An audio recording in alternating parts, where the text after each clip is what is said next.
Conor McCarthy started out as an apprentice aircraft engineer with Aer Lingus at the age of 16.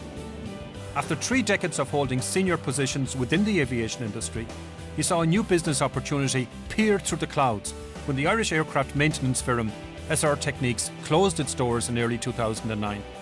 Conor jumped at the chance to take over the same aircraft hangar and set up an entirely new company of his own, Dublin Aerospace. Conor, 2 years ago, when you walked into this huge empty hangar, what did you see? Oh, it was quite eerie actually, because the last time I had left it was as an ex-apprentice, having spent my time training here. But it was eerie because it was so empty. There was no sign of life anywhere and no sign of an airplane anywhere. But I guess what I visualised was, at some stage, seeing what we see here today. 4 aircraft in the hangar, another 5 outside. Where do the airplanes come from?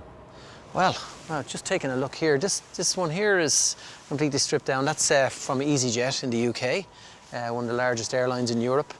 This one here is from the Yemen. That's an interesting one because this is an aircraft that had to fly over the Middle East, Turkey, Eastern Europe, Central Europe and Western Europe to come to an island out on the west point of Europe, Ireland, to get its overhaul done. So you've got all of these countries which are offering extremely low labour rates, and yet we're able to attract business here. So this is a Boeing 737 engine. It's a CFM 56-7. Costs about 7.5 million. That's 7.5 million? Yeah, and that box here, this box here, that costs about $450,000.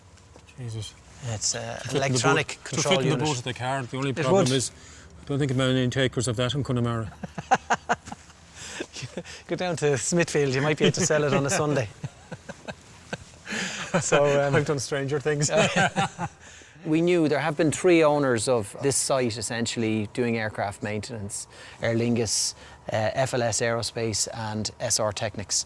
And we knew the business model, the traditional business model, was broken. It would never work. We had to do things differently. We've done that. We have a model which is totally inclusive.